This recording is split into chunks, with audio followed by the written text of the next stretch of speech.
The entrance would have been a reinforced concrete blockhouse. The only picture of the entrance is from a website called White Cliffs Underground. The photo was taken back in 1970s, when these sites were open to anybody. Now the concrete blockhouses have been destroyed and the rubble pushed into the entrance to try and seal it forever. Got a plan of the complex.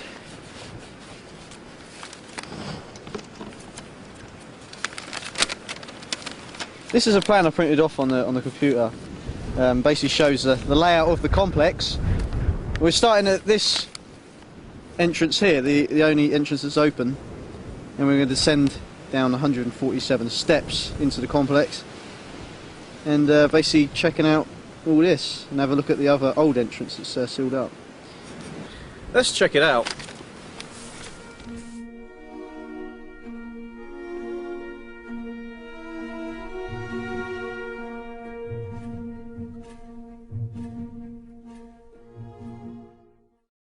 Just going to make our way down into the complex. We're going to have to put a dust mask on because of possible contamination of particles, stuff like that. But we'll see how far we get and what we can find.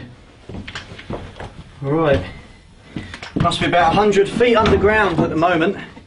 And this is the bottom of it. Was it 147 steps down? From what the plan says, this actual part here is actually called a dog leg, where if an explosion hit one of the entrances, it wouldn't cause any damage to the main complex from, you know, like shock waves and stuff like that. So that's what the idea of the dog leg is all about. We're coming to the main complex through here, which would have been the communications and stuff like that. The way this site was built must have been in complete secrecy, and there is no information on the way this place would have functioned.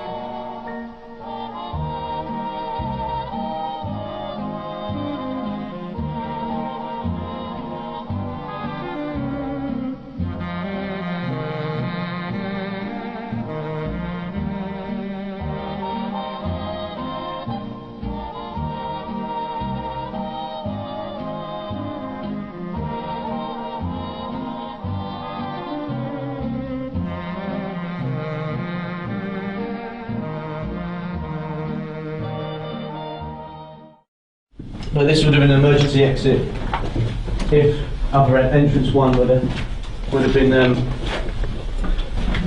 destroyed.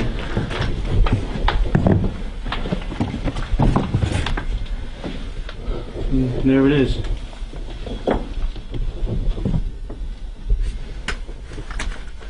Not really. This is the World War II graffiti, the only World War II graffiti that's been found down here. That's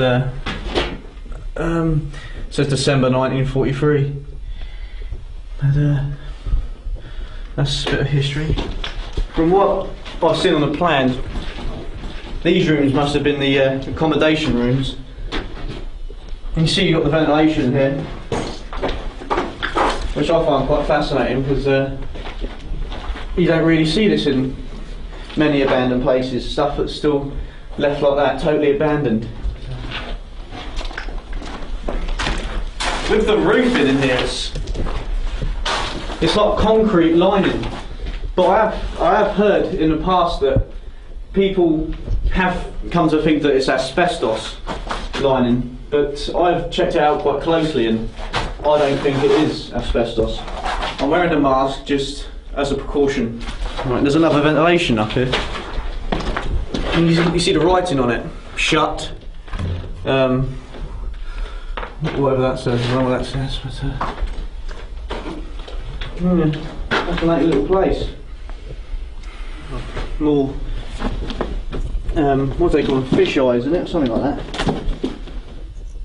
Which air would it, because the air system is underneath the floor, so it comes up through the floor and would have blown down onto people's desks or whatever. Partitions might have been as well. Well, that's that. The secret underground communication facility. Well, I didn't know it was there, and I'm sure you didn't either.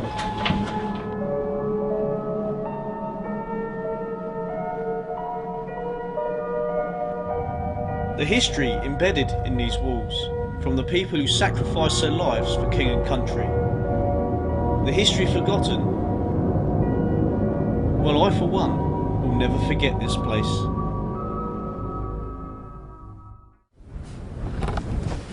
Well, that's it. The World War II searchlights, the derelict boat, and above all, the World War II complex that lies right beneath our feet. Well, that's it from me. For now, goodbye.